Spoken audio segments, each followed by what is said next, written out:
អីដែលខ្ញុំអាចកាត់បន្ថយសម្ពាធខ្ញុំបានគឺខ្ញុំតែប្រាប់ខ្លួនឯងថាខ្ញុំអាចធ្វើវាទៅរួចជួនកាលយើងអត់ដឹងថាយើងធ្វើទៅរួចអត់ទេតែយើងចេះតែបោកខ្លួនឯងទៅថាហ្នឹងហើយយើងអាចធ្វើវាទៅរួចហើយត្រូវតែជឿជាក់លើខ្លួនឯងជួនកាលបើខ្ជិលខ្លាំងក៏គេងមួយថ្ងៃសុំច្បាប់មួយថ្ងៃប៉ុន្តែ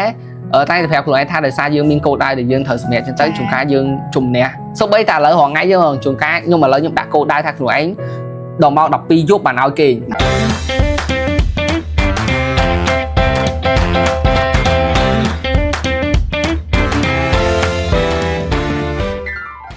ចឹងចង់សួរតបងថាតើគួរធ្វើដូចម្ដេចដើម្បីកុំឲ្យយើងមានសម្ពាធក្នុងអំឡុងពេលប្រឡងបាក់ឌុបបើនិយាយផ្ទាក់តទៅនឹងសម្ពាធខ្ញុំគិតថាយើងមានសម្ពាធទាំងអស់គ្នាដោយសារតែនៅពេលដែលយើងទៅប្រឡងហ្នឹងខ្ញុំគិតថាមនុស្សភាគច្រើនគឺសិតតែមានគោលដៅឲ្យថាខ្លួនឯងចង់បានអីអ្នកខ្លះអត់ទាំងចង់បានអីហងក៏គាត់មានគោលដៅថាចង់បានជាប់ដែរអញ្ចឹងវាជាសម្ពាធមួយហើយអញ្ចឹងបើគិតថាអត់សម្ពាធហ្មងខ្ញុំគិតថាវាពិបាកប៉ុន្តែ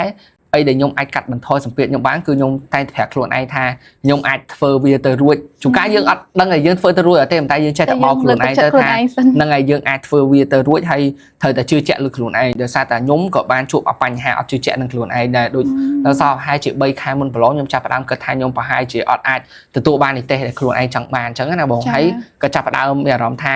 ដំណើរការនៃការរៀនការទិញមេរៀនអីហ្នឹងធ្លាក់ចុះទាំងអស់ហើយគិតតែពីគេងយកបរហើយបងយប់ឡើងគឺដេកយប់ឡើងគេងអត់ខ្វល់នឹងធ្វើលំហាត់ទេអញ្ចឹងខ្ញុំគិតថាធ្វើយ៉ាងណាក៏ដោយគឺយើងត្រូវទប់អាចផ្លូវអារម្មណ៍យើងឲ្យនឹងថឹងហើយត្រូវតែប្រាប់ខ្លួនឯងថាយើងអាចធ្វើវាទៅរួចយើងត្រូវជឿជាក់លើខ្លួនឯងថាយើងធ្វើរួចខ្ញុំគិតថាអា tip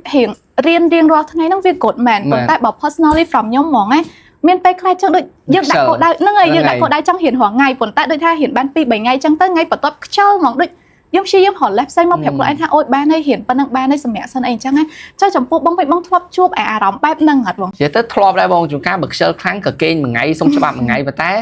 តែប្រាប់ខ្លួនឯងថាដោយសារយើងមានគោលដៅដែលយើងត្រូវសម្រេចអញ្ចឹងទៅជួនកាលយើងជំនះសូម្បីតែឥឡូវរាល់ថ្ងៃយើងជួនកាលខ្ញុំឥឡូវខ្ញុំដាក់គោលដៅថាខ្លួនឯងដល់ម៉ោង12យប់បានឲ្យគេងព្រោះឯងតាមស្រួលម៉ោង10ខ្ញុំគេងម៉ោង7 8បានងើបអញ្ចឹងខ្ញុំដាក់គោលដៅថាម៉ោង12យប់បានឲ្យគេងចឹងទៅនៅអង្គុយធ្វើការដល់ម៉ោង12បានគេងតែដូចយប់មិញម៉ោង9ខ្ញុំគេងបាត់ហើយហ្នឹងចឹងទៅវានៅតែថ្ងៃយើងលួចលេសសុំច្បាប់តែទោះបីយ៉ាងណាក៏ដោយខ្ញុំគិតថាបើយើងសុំច្បាប់តែមួយថ្ងៃពីរថ្ងៃក៏វាល្អជាងការដែលយើងអត់រៀនសោះហ្មងណាចឹងនៅពេលដែលយើងរៀនដូចថាយើងរៀនស្វ័យសិក្សារាល់ថ្ងៃយើងឈប់មួយថ្ងៃក៏វាគ្រាន់បើជាងយើងអត់រៀនដែរចឹងចំពោះបងប្អូនដែលចង់មើលទស្សនាវីដេអូនេះពេញបងប្អូនអាចវាយពាក្យ orwell.app.com នៅក្នុង Chrome ឬក៏ Safari ក៏បានដែរហើយនៅក្នុង app របស់យើងផងដែរគឺយើងមាននៅវិញ្ញាសាដែលបងប្អូនអាចធ្វើការអនុវត្តដើម្បីតេស្តសមត្ថភាពខ្លួនឯងបានហើយយើងក៏មាននៅការចែករំលែកបទពិសោធន៍ពីអតីតសិស្សនិស្សិតជាច្រើនរូបទៀតនិងការរៀនជាមួយនឹងសិស្សឆ្នាំផ្សេងៗទៀតផងដែរចឹងពីបងទាំងពីរនាក់ហ្មងគឺមានតែពាក្យជូនពរទៅកាន់បងប្អូនទាំងអស់គ្នាឲ្យទទួលបានជោគជ័យក្នុងការប្រឡងសញ្ញាបត្រមធ្យមសិក្សាទុតិយភូមិនាពេលខាងមុខ Orwell App ដៃគូរៀនដ៏ល្អបំផុតសម្រាប់សិស្សគ្រប់រូប